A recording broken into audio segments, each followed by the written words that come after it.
जय हिंद दोस्तों, एक बार फिर से आप सभी छात्रों का आपके यूट्यूब चैनल एजुकेशन में स्वागत है। और जैसा कि आप लोग को पता है कि हम इस क्लास में हम लोग भौतिक विज्ञान के पाठ 1 के इम्पोर्टेंट डेरिवेशन को हल कर रहे हैं। और ये सारे के सारे इम्पोर्टेंट डेरिवेशन जो है आपके किसी न किसी सेट में आपको ज़रूर देखने को मिलेगा। ठीक है, तो ये आपको हर साल आपके एग्ज़ाम में क्या होता है तो आता है। तो इसलिए ये क्या है आपके लिए तो बहुत बहुत इम्पोर्टेंट है। तो इसका आपको क्या करना होगा, रिवीजन ज़रूरी है करना। तो वही सारी चीज़ें आपको क्या करना है, यहाँ पे इस क्लास में आपको चीज़ों को बार बार देखना है और उसको रिवीजन करते हुए चलना है। तो चलते हैं हम अपने डेरिवेशन की तरफ। आज का डेरिवेशन क्या है तो वैद्युत द्विध्रुव के कारण निरक्षीय स्थिति में वैद्युत क्षेत्र की तीव्रता। इससे पहले हम लोग क्या देखे थे, वैद्युत द्विध्रुव के कारण अक्षीय स्थिति पर देखे थे, अक्षीय स्थिति में वैद्युत क्षेत्र की तीव्रता। इससे पहले क्या देखे थे, इससे पहला जो फर्स्ट था उसमें क्या था, बिंदु आवेश के कारण वैद्युत क्षेत्र की तीव्रता का फार्मूला हमने देखा था। तो वहाँ पे हमने कूलॉम का नियम का जो सूत्र था वो बताया था, आपका वैद्युत क्षेत्र के तीव्रता का सूत्र बताया था। वो सारी चीज़ आपको याद रखनी है। सबसे पहले हम क्या बोलेंगे कि सबसे पहले आपको क्या करना है, किसी भी डायग्राम को बनाते समय आपको क्या करना है, जो भी चीज़ें हैं उनको स्पष्ट बनाना है। और साथ ही साथ क्या करना है, तो पहले किसी भी डेरिवेशन को बनाते समय फिगर अनिवार्य है बनाना। तो सबसे पहले हमने एक वैद्युत द्विध्रुव लिया जिस पे हमने लिया ये बी है और यहाँ पे हमने माना ये बिंदु ए है और ये बिंदु बी है और इसका बिंदु एक बीचों बीच बिंदु हमने ओ मान लिया। यहाँ से यहाँ तक की दूरी एल, तो यहाँ से यहाँ तक की दूरी आप कहोगे सर एल ही होता है। ये क्या होता है, वैद्युत द्विध्रुव का क्या है कंसेप्ट है। वैद्युत द्विध्रुव क्या होता है, तो एक बिंदु पर माइनस क्यू आवेश तो दूसरे पे प्लस क्यू आवेश होता है। ठीक है ना। अच्छा, अब हमको क्या करना है, इस वैद्युत द्विध्रुव के कारण अक्षीय स्थिति पर अगर होता तो हम इसके आगे या इसके आगे या इसी किसी अक्ष पे हम क्या करते हैं, किसी बिंदु पर वैद्युत द्विध्रुव का कारण वैद्युत क्षेत्र की तीव्रता निकालते हैं। लेकिन क्या बोल रहा है, निरक्षीय स्थिति बोल रहा है, निरक्षीय स्थिति यानी बिना अक्ष के, यानी इसके अक्ष को छोड़कर आप यहाँ निकालो कहीं निकालो, लेकिन इसके अक्ष पे स्थित नहीं है। तो हम क्या कर लेते हैं, इसके बिंदु ओ से, इस बिंदु ओ से आर दूरी पर, इस बिंदु ओ से हम मान लेते हैं कि आर दूरी पर क्या है, ये दूरी जो है वो क्या है, तो हम मान रहे हैं आर है। ये दूरी आर दूरी पर एक बिंदु पी है और इस बिंदु पी पे क्या निकालना है, तो वैद्युत क्षेत्र की तीव्रता निकालनी है, यानी ई का मान इस बिंदु पी पे निकालना है। ठीक है, जैसे हम लोग बिंदु ओ से हम लोग क्या किए थे, तो आर दूरी यानी बिंदु पी पे यहाँ पे अच्छी स्थिति में निकाले थे, वैसे हम बिंदु ओ से पी पे निकाल रहे हैं, यानी बिंदु ओ से आर दूरी बिंदु पी पे निकाल रहे हैं, यानी बिना अक्ष के, यानी इसके अक्ष को छोड़कर। तो सबसे पहले क्या होगा, आपको इस बिंदु ए से और पी के बीच की दूरी आपको पता होनी चाहिए। तो हम क्या करें, बिंदु ए से पी के बीच की दूरी आपको पता होनी चाहिए। अच्छा, हम बात करें कि इस प्लस क्यू आवेश के कारण वैद्युत क्षेत्र की तीव्रता किधर होगी, तो आपको पता है कि प्लस क्यू आवेश अगर होता है तो प्लस क्यू आवेश के कारण वैद्युत क्षेत्र की तीव्रता क्या होती है, तो बाहर की तरफ होती है। और यही बात हम कर देते हैं क्या, अगर माइनस क्यू आवेश के कारण तो क्या होगी, तो ये अंदर की तरफ होती है। क्या होती है, तो अंदर की तरफ होती है। ये पॉइंट आपको याद रखना है। यानी प्लस क्यू के कारण यहाँ प्लस है तो क्या होगी, तो आपको सर बाहर की ओर होगी। तो हमने क्या किया, इसे बाहर की ओर बनाया। क्लियर इतनी बातें, ठीक। अब कहोगे सर इस बिंदु बी पे उपस्थित आवेश क्या है, तो माइनस क्यू है। तो इस माइनस क्यू आवेश के कारण आप कहोगे वैद्युत क्षेत्र की तीव्रता किधर होगी, तो आपको सर अंदर की ओर होगी, यानी इधर ही होगी। तो हम क्या कर ले रहे हैं, अंदर की ओर इसको दर्शा दिए। ठीक है, कहाँ दर्शा दिए, अंदर की ओर दर्शा दिए। प्लस क्यू के कारण बाहर की ओर, तो इसके बाहर ऐसे ही सीधी रेखा में निकल जाएगी। माइनस क्यू के कारण इसके अंदर, यानी इसी रेखा में फिर वापस दिखाई देंगे। हम इसका डायग्राम ऐसे बनाएंगे। क्लियर इतनी बात है।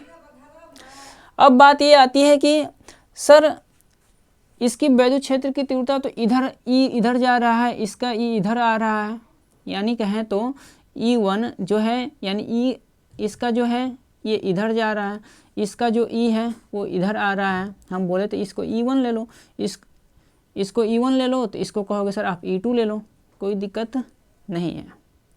लेकिन ये अगर एक, हमने बताया था कि अगर एक रेखा में होते हैं तो एक रेखा में होंगे और एक ही दिशा में होंगे तो हम क्या कर लेंगे, इनको जोड़ लेंगे। यानी इसी रेखा में हैं और अगर इसी रेखा एक ही रेखा में एक ही दिशा में जा रहे हैं तो इन्हें क्या कर देना है, आपस में जोड़ देना है।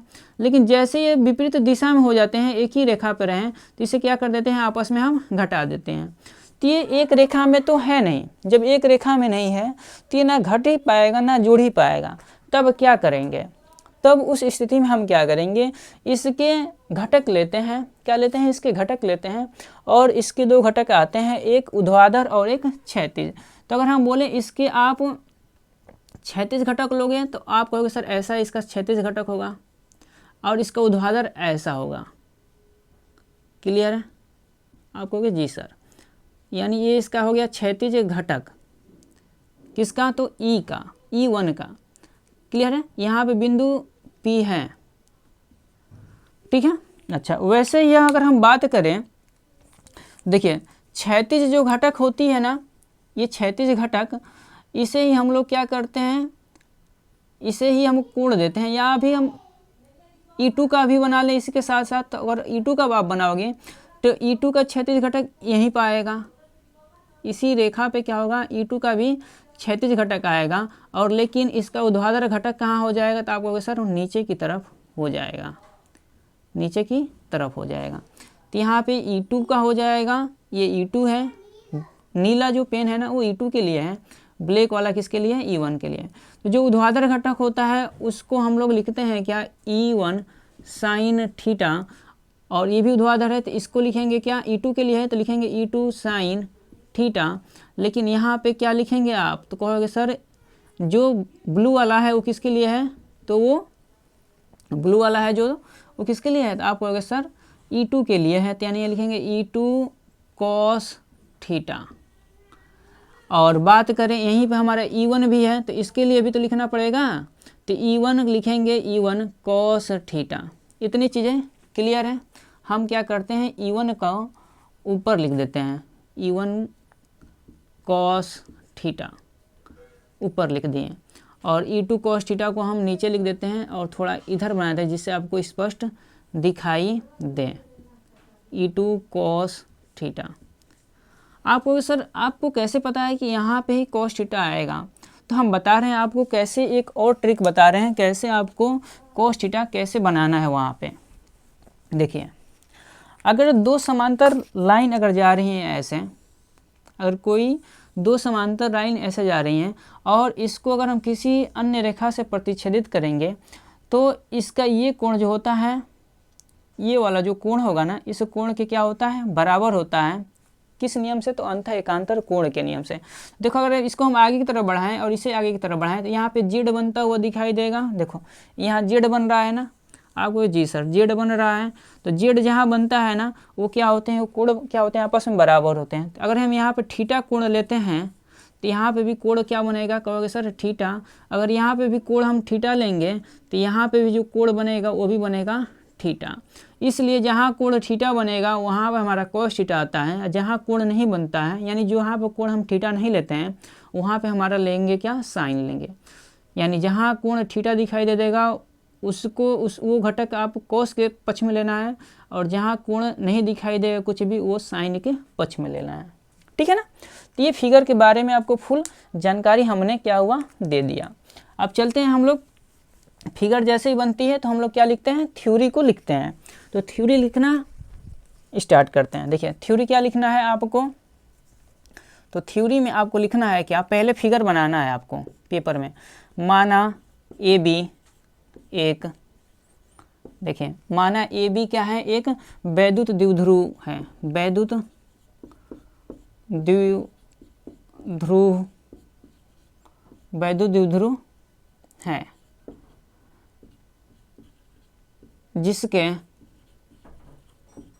जिसके बिंदु, आपको अपने भाषा में लिखना है, रटना नहीं है चीज़ों को। जिसके बिंदु A पर क्या है, तो प्लस Q आवेश, तथा बिंदु B पर क्या है, तो आप कहोगे सर बिंदु B पर क्या है, तो माइनस Q आवेश है। क्या है, तो माइनस Q आवेश है। तथा इसके मध्य बिंदु लिखना है क्या, तथा इसके मध्य बिंदु, तथा इसके मध्य बिंदु, मध्य बिंदु, मध्य बिंदु ओ से आर दूरी पर, आर दूरी पर एक बिंदु, एक बिंदु, एक बिंदु, मार्कर चेंज कर लेते हैं, ठीक है। एक बिंदु P है, P है जिस पर, जिस पर या जहाँ, या लिख लो जिस पर वैद्युत क्षेत्र, वैद्युत क्षेत्र की तीव्रता ज्ञात करनी है, की तीव्रता ज्ञात करनी है, ज्ञात करनी है। आप चाहो तो इसे 2 पेज में लिख लो, कोई बात नहीं है, लेकिन आपको चीज़ों को संक्षिप्त में लिखना है। जितनी चीज़ें लिखो वो क्या हो, चीज़ें आपकी पॉइंट टू पॉइंट हो, ठीक है। इतना आपको बस थ्योरी लिख देना है, 4 लाइन बहुत है, 1 नंबर नहीं कटेगा।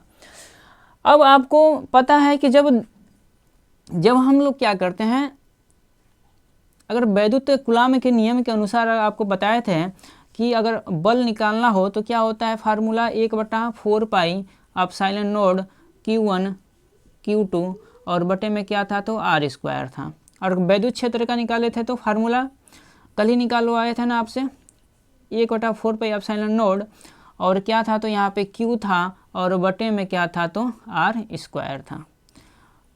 बस यही अंतर है। यहाँ पे आपको 2 आवेश की आवश्यकता होगी और वैद्युत क्षेत्र में कितने हैं तो 1 आवेश है, और ये r क्या है तो उस बिंदु की दूरी है जहाँ पे हम लोग वैद्युत क्षेत्र ज्ञात करनी है। तो हम बात करें प्लस Q आवेश के कारण वैद्युत क्षेत्र की तीव्रता कहाँ ज्ञात करनी है, P पे। तो इस यहाँ से लेकर यहाँ तक की दूरी होनी चाहिए, तो दूरी तो हमको नहीं पता है, ये दूरी पता है, ये दूरी पता है, यहाँ से लेकर यहाँ तक दूरी पता है, लेकिन ये दूरी पता नहीं है। अच्छा, आप लोगों को कुछ त्रिभुज दिख रहा है, हम क्या करते हैं वहाँ पे हम उस दूरी को निकालते हैं, उसके बाद से आपको बताते हैं। देखिए, हमको दूरी ये यहाँ से यहाँ तक की दूरी ज्ञात करनी है। तो अगर हम आपको कहें कि एक त्रिभुज बन रहा है क्या, तो आप कहोगे सर बन रहा है एक त्रिभुज क्या, तो बन रहा है O, सीधा बना देते हैं, आप लोगों को उल्टा दिखाई दे रहा होगा, ठीक है। देखिए, एक त्रिभुज कुछ ऐसा बन रहा है आप लोगों को।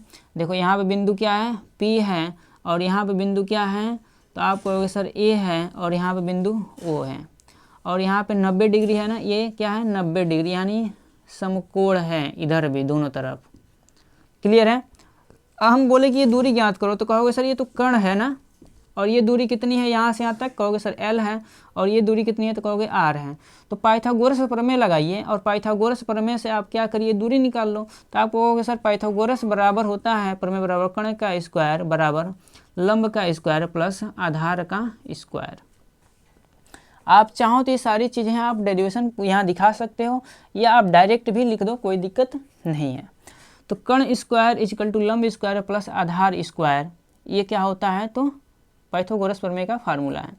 हमको कर्ण निकालना है, तो लंब दिया है कितना, आप कहोगे सर लंब दिया है r का स्क्वायर, आधार दिया है L यानी L का स्क्वायर, लेकिन हमको सिर्फ कर्ण चाहिए। यहाँ पर कर्ण स्क्वायर निकला, जब कर्ण बराबर निकालेंगे तो ये क्या हो जाएगा, रूट में हो जाएगा r² प्लस L²। जब स्क्वायर है तो उधर जाएगा तो 1/2 होगा, और 1/2 का मतलब होता है क्या, रूट।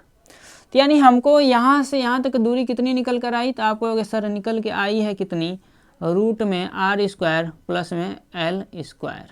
यहाँ पे भी वही दूरी अगर लेंगे तो त्रिभुज वो भी 90 डिग्री है, कोण वही है, तो ये दूरी भी वही निकल कर आएगी। तो इसको निकालने की आवश्यकता नहीं है, ठीक है। तो यहाँ पे आप क्या करोगे, लिख देना यहाँ पे क्या, या लिखना तो लिख दो आप, जहाँ पर बिंदु A से P, बिंदु A, या लिखना जहाँ पर AP दूरी बराबर क्या है तो BP बराबर कितना निकल कर आया, तो आपको सर रूट में r² प्लस L² निकल कर आ गया। अब हम लोग क्या कर लेंगे, इतना जैसे ही निकल गया तो अब हम क्या करेंगे, इस प्लस क्यू आवेश के कारण यहाँ पे वैद्युत क्षेत्र की तीव्रता निकालेंगे यानी E1 और इसके द्वारा निकालेंगे क्या, E2। तो निकालते हैं, चलिए पहले तो लिखेंगे क्या, सबसे पहले आप तो लिखेंगे क्या, प्लस क्यू आवेश के कारण, प्लस क्यू आवेश के कारण बिंदु P पर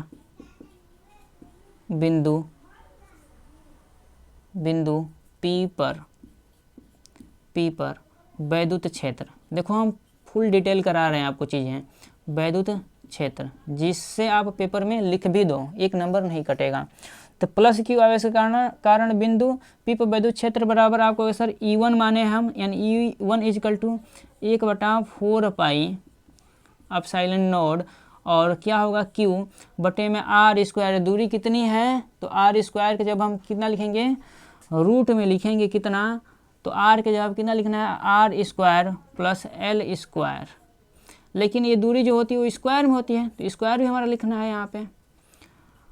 देखिए हम पहले क्या निकाल रहे हैं, E1 निकाल रहे हैं, जैसे हमको E1 निकल जाएगा ना तो हम E1 cos थीटा और E2 cos थीटा भी निकालेंगे, यानी E1 निकालेंगे फिर E2 निकालेंगे।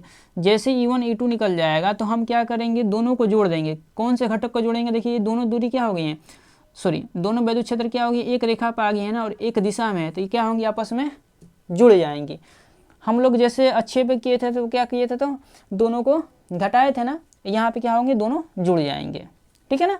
साइन को हमको नहीं लेना, इन साइन वाले घटक को नहीं लेते हैं, कॉस वाले घटक को लेकर चलते हैं। तो हम बात करें E1 की, तो E1 कितना निकला, आप कहोगे sir 1/4 pi epsilon not Q बटे में कितना है, तो ये रूट से 2 कट जाएगा, बचेगा कितना, आप कहोगे sir R square plus L square. बहुत बच्चों को दिक्कत हो रहा होगा तो समझा देते हैं आपको, जैसे रूट x है और इसका पावर 2 है तो x का पावर 1/2, रूट का मतलब 1/2 और इसका पूरा का पावर दिया है 2, इस 2 से 2 कट जाएगा ना तो बचेगा कितना, आपको सिर्फ x बचेगा। तो यही काम हम यहाँ पे किए हैं। तो E1 निकल के आ गया कितना, तो आप कहोगे सर इतना निकला है, इसे हम मान लेते हैं क्या, समीकरण 1। अब हम निकालते हैं क्या, E2, क्या निकालते हैं E2 और इसे इरेज कर देते हैं। आप लोग क्या करेंगे, साथ साथ उतारते चलेंगे। देखिए हम निकाल रहे हैं अब क्या, माइनस क्यू आवेश के कारण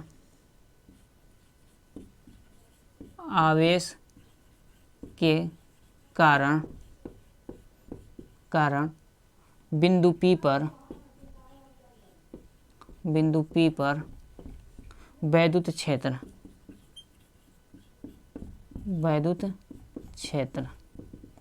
यानी माइनस क्यू आवेश के कारण हमने क्या माना है, तो आपको सर E2 माना है। तो E2 की बात करें तो E2 equal to 1/4 pi epsilon nought और Q बटे में दूरी वही है, तो दूरी अगर हम निकालेंगे तो कितना होगा, R स्क्वायर प्लस में L स्क्वायर, कितना होगा तो L स्क्वायर, और पूरे का कितना तो वर्ग। इसको भी हल करेंगे तो निकल कर कितना आएगा, आपको अगर सर उतना ही आएगा, Q बटे में R स्क्वायर प्लस में L स्क्वायर। इसे समीकरण आप क्या मान लोगे, 2 मान लिए। ये हो गया आपका E2। अब क्या करेंगे, E1 E2 निकल गया, इसका एक घटक जो cos थीटा है वो क्या है, तो एक रेखा में है और एक ही दिशा में है, तो दोनों क्या हो जाएंगे, जुड़ जाएंगे, लेकिन cos थीटा के टर्म में क्या होगा, जुड़ेगा, ठीक है ना, क्या होगा, cos थीटा के टर्म में जुड़ेगा। तो हम क्या करते हैं, इसको इरेज करते हैं और आप लोग क्या करेंगे, इस सारी चीज़ों को आप उतारेंगे। देखिए हमारा समीकरण क्या मिला है, तो एक समीकरण ये मिला है, एक समीकरण वो मिला है, तो हम यहाँ पे क्या लिखेंगे, अब लिखेंगे परिणामी वैद्युत क्षेत्र, यानी परिणामी वैद्युत क्षेत्र, यानी परिणामी का मतलब होता है कुल वैद्युत क्षेत्र। तो परिणामी वैद्युत क्षेत्र की बात करें तो E बराबर क्या लिखेंगे, E1 cos थीटा लिखेंगे, और प्लस में क्या लिखेंगे, E2 cos थीटा। अब कैसे E1 E2 cos थीटा लिखेंगे, क्योंकि E1 और E2 क्या है, सेम लाइन में है और सेम दिशा में है। जब सेम दिशा में तो चीज़ें जुड़ती हैं और विपरीत दिशा में क्या होती हैं, घट जाती हैं। तो आप कहोगे सर E1 का मान तो ये है, लिखो यहाँ पे E1 के जगह पे 1/4 पाई एप्सिलॉन नॉट और कितना, तो आप कहोगे सर Q बटे में R स्क्वायर प्लस में L स्क्वायर, और यहाँ पे cos थीटा है तो cos थीटा गुणे में cos थीटा भी आपको लिखना है। अब क्या कर लेना है, प्लस E2 के जगह पे भी आपको लिखना होगा वही सारी चीज़ें। क्या लिखोगे, तो लिख देते हैं क्या कि 1/4 पाई एप्सिलॉन नॉट Q बटे में R स्क्वायर प्लस में L स्क्वायर और इंटू कॉस थीटा। अब क्या करते हैं, देखो ये सारी चीज़ें यहाँ से लेकर यहाँ तक और यहाँ से लेकर यहाँ तक चीज़ें क्या है, कॉमन है ना। ये जो चीज़ें हैं वो क्या है, कॉमन है। जब कॉमन है तो इसे क्या कर लेंगे हम लोग, या ऐसा कर लो ना आप कॉमन भी कर सकते हो, या देखो सारी चीज़ें सेम है, ये एक है और ये भी एक है चीज़ें। देखो जैसे अगर x हो और इधर भी x हो तो आप क्या लिखोगे, 2x लिखोगे ना। तो हम इसको क्या कर देते हैं, 2 गुणे इसको एक बार लिख देंगे तो वही चीज़ होगी ना। आप कहोगे जी सर, तो हम 2 आगे लगा देते हैं और 2 लगाने के बाद क्या लिखेंगे, तो 1/4 पाई एप्सिलॉन नॉट Q बटे में R स्क्वायर प्लस में L स्क्वायर और cos थीटा। ठीक है ना। 2 लगाने का मतलब ये एक बार था, सिंगल बार, तो 2 जैसे लगा दी तो क्या हो गया, दोनों जुड़ गए ना। ये एक था ये एक था, दोनों को जोड़ दो क्योंकि दोनों चीज़ें एक ही जैसी हैं तो जुड़ जाएंगी। अब अगर हम बात करें इस cos थीटा को हटाना है, तो अगर हम बात कर लेते हैं यहीं पे कि cos थीटा बराबर क्या होता है, तो आपको हम बता देते हैं यहाँ पे कि लाल बटा कक्का आप पढ़े होंगे, लाल बटा कक्का। यहाँ साइन होता है, यहाँ पे cos होता है, यहाँ tan होता है। तो हमको cos से मतलब है, तो कहोगे सर cos बराबर होगा आधार बटा कर्ण। क्या होगा, आधार बटा में कर्ण। क्लियर है। आधार कितना है तो आप कहाँ जाओगे, तो इस त्रिभुज में चले जाना, इस त्रिभुज में जाओ या इस त्रिभुज में जाओ, किसी भी दोनों में से किसी एक त्रिभुज में जाओ, रिजल्ट उतना ही मिलेगा। आधार कितना है, यहाँ पे भी L है यहाँ पे भी L है, तो आप किसी एक त्रिभुज को ले लो। हम ले लेते हैं आधार कितना, तो आपको सर L, और कर्ण कितना, तो आपको सर रूट में है R स्क्वायर प्लस में L स्क्वायर। यहाँ पे लिख लेना चुकी करके। ये चीज़ें हमने इतना लिख दिया। अब हम cos थीटा की जगह पे इतना मान उठा के रख देंगे, ठीक है ना। ये मान वहाँ पर रख देंगे तो क्या हो जाएगा, आपको हो गया सर 2 गुणे 1/4 पाई एप्सिलॉन नॉट Q बटे में R square plus L square और गुणे क्या हो जाएगा, आपको होगा सर L बटे में, इसका पावर कुछ नहीं है तो आपको होगा सर 1 है, इसका पावर हम क्या ले लेते हैं R square plus L square, क्या है रूट में है। ये क्या कर रहे हैं, cos थीटा के जगह पे ये मान हम रख रहे हैं। देखिए जो हम अभी गोला कर रहे हैं ये सारा मान क्या कर रहे हैं, यहाँ से ये मान हम उठा कर कहाँ रख रहे हैं, इस cos थीटा के जगह पर रखेंगे तो यही मिलेगा आपको जी सर। अब हम क्या कर रहे हैं, देखिए इसका पावर 1 और इस रूट का मतलब होता है 1/2।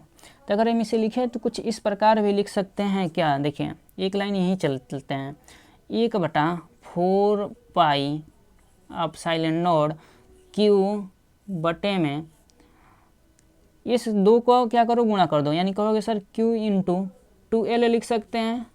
आप कहोगे जी सर, क्योंकि सारी चीज़ें गुणा में है तो गुणा में हम चीज़ों को इधर आगे पीछे कर सकते हैं।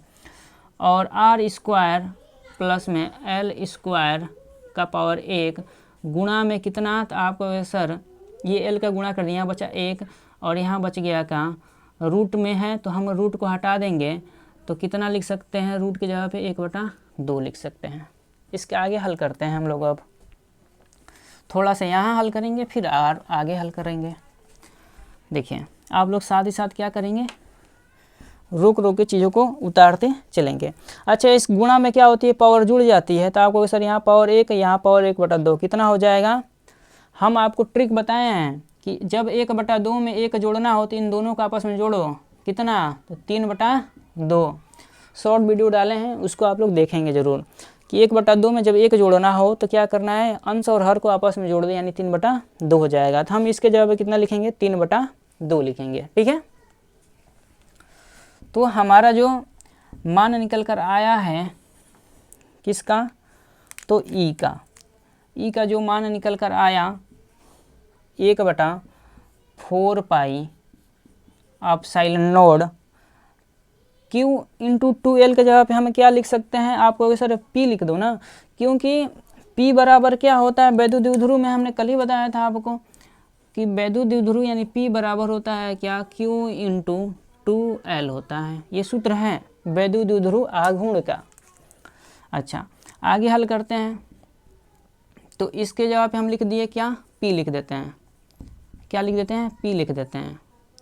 क्लियर इतनी बातें, P लिख दिया, और बटा में r² प्लस l² को जोड़ कर क्या लिखेंगे, ये पावर जुड़ जाएंगी तो कितना हो जाएगा, r² प्लस l² का पावर 3/2। कैसे किए हैं, अभी भिन्न जोड़ कर बताए थे ना, वैसे ही किए हैं। क्लियर है। अच्छा, हम थोड़ा सा और हल करने वाले हैं क्या, तो थोड़ा सा और हम हल क्या कर लें, तो आप कहोगे सर यहाँ जो L है वो क्या है, अल्प दूरी है, किसके मुकाबले में, तो इस R के मुकाबले में। यहाँ पर लिखेंगे R क्या है, बहुत बड़ी दूरी है, किसके मुकाबले में, तो L के। तो हम क्या लिखेंगे, तो L इजिकल टू क्या लेने पे, 0 लेने पर। जब 0 लेंगे तो क्या हो जाएगा, L जो होती है ना बहुत कम दूरी होती है, दो आवेशों के बीच की जो दूरी होती है ना क्या होती है, बहुत कम होती है, अल्प दूरी होती है, इसलिए हम L को 0 ले रहे हैं। तो 1/4 पाई एप्सिलॉन नॉट और P बटे में क्या होगी, ये 0 हो जाएगा, बचेगा r²। तो r² का पावर कितना, तो आप कहोगे सर 3/2। और जब ये गुणा में होगा, पावर गुणा में होती है तो क्या हो जाएगा, देखो आप कहोगे सर ये यहाँ देख लो, r² और गुणे 3/2 है, ये 2 से 2 कट जाएगा, बचेगा r का पावर 3। तो इसे हम ऐसे लिख सकते हैं ना, 1/4 पाई एप्सिलॉन नॉट P बटे में r/q यानी E बराबर। यानी हमारा जो रिजल्ट निकल कर आया वो कितना निकल कर आया, तो ये आपका रिजल्ट निकल कर आ गया है, यानी E equal to 1/4 pi epsilon nought P बटा r/q। ये क्या है, आपका वैद्युत द्विध्रुव के कारण निरक्षीय स्थिति में वैद्युत क्षेत्र का क्या है, तो फार्मूला है। ठीक है, तो आप क्या करेंगे, इसका मात्रक भी आपको लिख लेना, क्या होगा, तो आपको सर न्यूटन प्रति कूलाम, कल बताए थे आपको ना, तो ये सारी चीज़ें आपको लिखना है। तो हम लोग चलते हैं, नेक्स्ट डेरिवेशन एक और है, उसको हम लोग भी देखते हैं साथ ही साथ। और आपको कहीं भी अगर दिक्कत आ रही है तो कमेंट बॉक्स में बताएंगे, अगर चीज़ें समझ में आ रही हैं तो लाइक और शेयर सब्सक्राइब जरूर करेंगे अपने मित्रों के पास। चलते हैं अगले डेरिवेशन को देखते हैं। चलते हैं एक और ही इंपॉर्टेंट डेरिवेशन की तरफ चलते हैं। क्या दिया है, एक इंपॉर्टेंट डेरिवेशन आपसे पूछता है, एक समान वैद्युत क्षेत्र में रखे वैद्युत द्विध्रुव पर लगने वाले बल युग्म का आघूर्ण ज्ञात कीजिए। यानी आपसे पूछ देगा बल युग्म आघूर्ण ज्ञात करिए, तब आपको क्या करना है, तो आपको जो हम अभी डेरिवेशन कराएंगे वही करना है। आपसे अगर पूछ दे बिंदु आवेश के कारण वैद्युत क्षेत्र की तीव्रता ज्ञात करो, तो पहला डेरिवेशन कराए थे। दूसरा डेरिवेशन हमने क्या कराया था, तो अच्छी स्थिति में वैद्युत क्षेत्र की तीव्रता नहीं करवाया था। तीसरा डेरिवेशन जो हमने कराया था वो वैद्युत क्षेत्र की निरक्षीय स्थिति पर कराया था, निरक्षीय स्थिति में वैद्युत क्षेत्र की तीव्रता का कराया था। चौथा जो अब करा रहे हैं वो क्या है, वैद्युत द्विध्रुव पर लगने वाले बल युग्म आघूर्ण का हम कराने वाले हैं। सबसे पहले क्या हमने बताया है कि हर बार आपको बताया कि सबसे पहले आप बनाओगे क्या, तो फिगर आपको बनाना अनिवार्य है।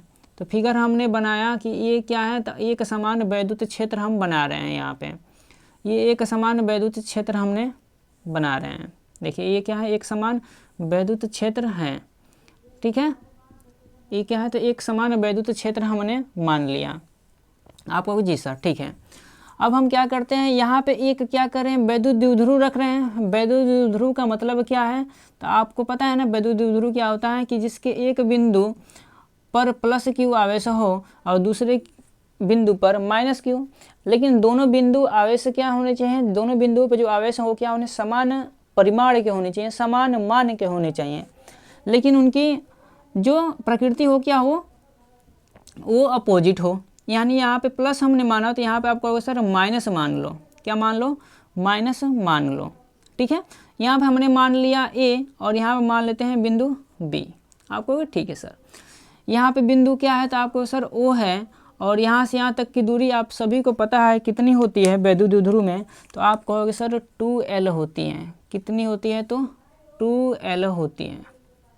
ठीक है।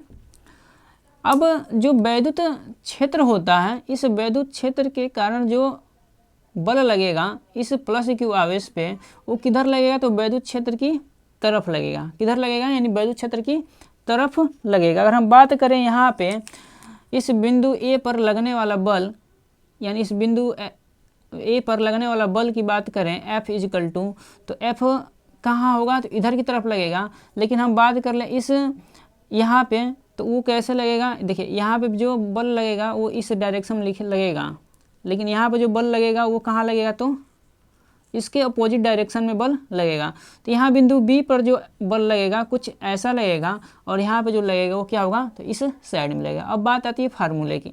तो फार्मूले हमने कल आपको बताया था कि E बराबर, आपको बताया था कि वैद्युत क्षेत्र की तीव्रता यानी E बराबर आपको F बटा Q हमने बताया था। जब हम यहाँ से F निकालेंगे तो क्या हो जाएगा, Q और इंटू E का गुणा हो जाएगा, यानी निकल कर आएगा आपको F बराबर Q इंटू E।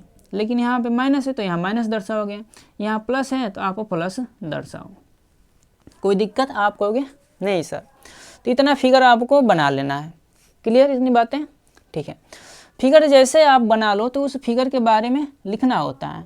तो हम थोड़ा सा और इसमें फिगर बनाना बाकी है तो वो बना देते हैं साथ साथ, क्योंकि बल एवं आघूर्ण को टाउ से दर्शाते हैं, और टाउ बराबर होता है बल, और बल गुणे क्या होती है, लंबवत दूरी होती है। क्या होती है, लंबवत दूरी होती है। बल गुणे लंबवत दूरी होते हैं, यानी बल की दिशा में क्या होती है, लंबवत दूरी। तो हमको लंबवत दूरी अगर निकाले तो यहाँ पे यही इसकी लंबवत दूरी होगी। तो अगर यहाँ पे ये लंबवत दूरी, इसको भी हम दर्शा दें ऐसे, आप कहोगे ठीक है सर, ये क्या है, आपकी लंबवत दूरी हमने ले लिया। ठीक है, ये क्या ले लिया, तो हमने यहाँ पे लंबवत दूरी ले लिया। ठीक है, चलिए ये लंबवत दूरी, यहाँ पे हम मान लेते हैं बिंदु, क्या मान लें, आपको सर ए हो गया, बी हो गया, तो यहाँ पे आप सी मान लो, कोई दिक्कत नहीं है। तो यहाँ पे हमने मान लिया एक बिंदु क्या है, सी है। हमको ये ए सी दूरी अगर प्राप्त हो जाएगी, पता हो जाए, ए से सी तक की दूरी पता हो जाए, तो हम तुरंत इसका बल युग्म आघूर्ण निकाल कर दे देंगे। बल युग्म आघूर्ण क्या होता है कि किसी वैद्युत क्षेत्र पे दो बलों का जोड़ना, यानी दो बलों का आपस में जोड़ना, यानी युग्म। ठीक है, तो यहाँ पे दो बल है ना, एक यहाँ पे ऐसे लग रहा है और यहाँ पे एक बल इधर लग रहा है, तो ये दोनों बल क्या है, इसी वैद्युत द्विध्रुव पे ही काम कर रहे हैं। ठीक है, तो लंबवत दूरी सबसे पहले ज्ञात करनी होगी। तो लंबवत दूरी आपको निकालनी है, अभी हम बताते हैं कैसे निकालें। सबसे पहले क्या करो, फिगर बना लिए, अब थ्योरी बाकी है तो थ्योरी को लिखते हैं, तब डेरिवेशन की तरफ चलते हैं। ठीक है, चलिए लिखेंगे कि माना एक समान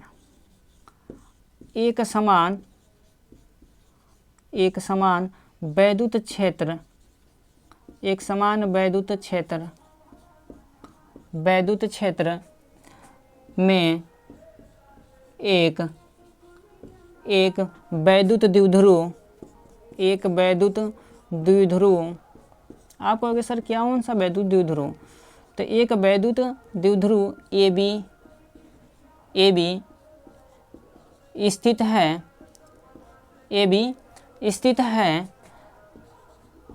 जो देखो ये वैद्युत क्षेत्र से क्या हो रही है, तो आपको सर यहाँ थीटा कोण, तो हम कह सकते हैं कि कितना कोण बना रही है, तो आपको सर यहाँ पे ये थीटा कोण बनाते हुए स्थित है। जो वैद्युत क्षेत्र से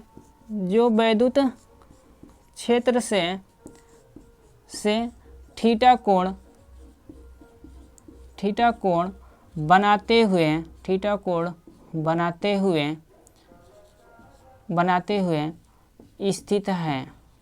हुए स्थित है। ठीक है ना, आपको जी सर स्थित है। यहाँ लिखेंगे जहाँ बिंदु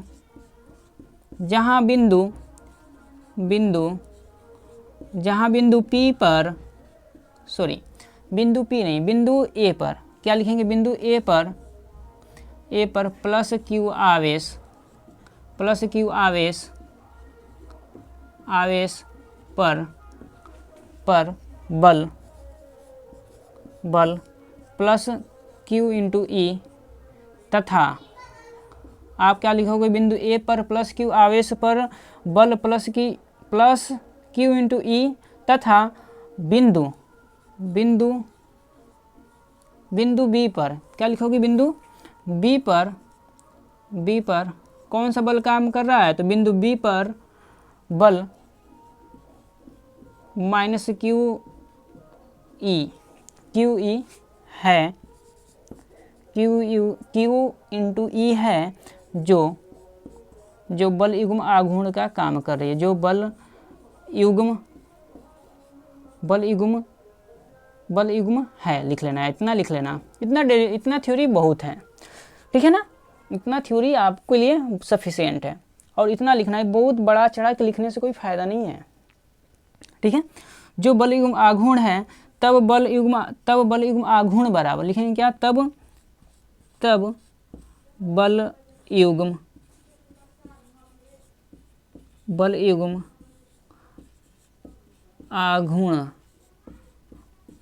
युग्म आघूर्ण यानी टाउ इजिकल टू, आप कहोगे सर क्या होता है, तो सूत्र अभी हमने बताया है, बल गुणे लंबवत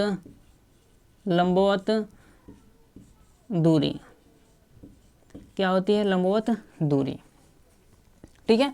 तो हम यहाँ आपको क्या कर रहे हैं, यहाँ लंबवत दूरी आपको यहाँ निकाल के दिखाते हैं, या क्या कर लेते हैं ना, यहाँ लंबवत दूरी हम आपको निकाल लेते हैं।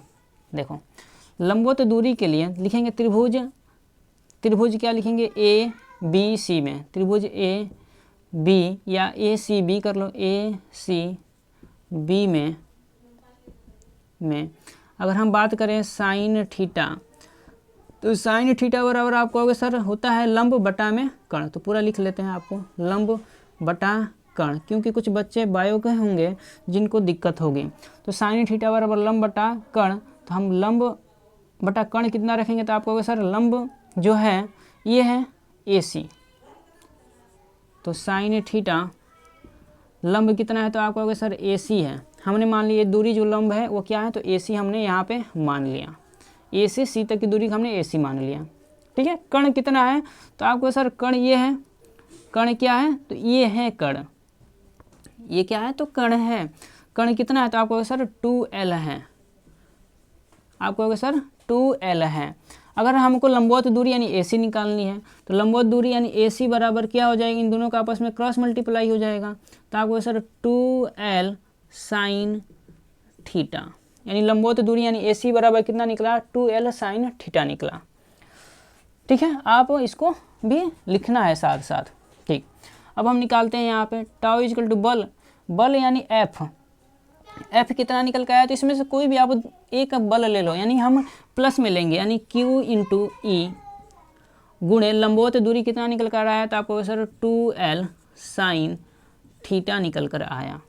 अब हम क्या कर ले रहे हैं, इसको कुछ हम वैद्युत द्विध्रुव में बनाना चाहते हैं, क्योंकि वैद्युत द्विध्रुव पर लगने वाला है, तो वैद्युत द्विध्रुव का मतलब P है, तो P यहाँ कहीं ना कहीं आएगा, तो कैसे P हम लाएंगे, देखिए Q को हम क्या कर लें, Q इंटू 2L ई साइन थीटा भी लिख सकते हैं, क्योंकि गुणा में चीज़ें हम आगे पीछे कर सकते हैं, और आप सभी को पता है, क्या पता है, तो आप कहोगे सर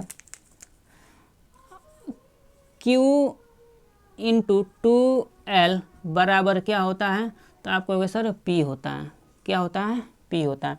तो इतने के जगह पे आप रख दो सर P, तो हम रख देते हैं P, और आ गया E, और आ गया साइन थीटा, और यहाँ पे आपका निकल गया है टाउ, यानी टाउ क्या है, तो आपको सर बल युग्म आघूर्ण है, ठीक है ना, क्या है, तो बल युग्म आघूर्ण है, और हमारा क्या हो गया, तो ये डेरिवेशन भी आपका क्या हो गया, तो कंप्लीट हो चुका है। तो टाउ यानी बल युग्म आघूर्ण बराबर P इंटू ई साइन थीटा हो गया, यानी बल युग्म आघूर्ण का डेरिवेशन इतना करना। देखो 1 2 3 4 लाइन का है डेरिवेशन, ये तो आपको थ्योरी अपने मन से चित्र बनाओ और लिख दो, कोई दिक्कत नहीं, 1 नंबर नहीं कटने वाला है। तो आज जो हम लोग चैप्टर 1 के जितने भी इम्पोर्टेंट डेरिवेशन थे वो कर लिए। अगर आपको जो भी डेरिवेशन और भी आपको अगर ऐसा लग रहा है कि सर इसको भी बता दो, तो आप कमेंट बॉक्स में ज़रूर बोलेंगे, या आप हमारे नंबर पे भी बोल सकते हैं सर, स्पेशली कि सर इसको आप करा दो, यानी इस नंबर पे आप बोल सकते हो कि सर इस डेरिवेशन को भी आप करा दो, तो हम उसको भी अवश्य करा देंगे, ठीक है ना।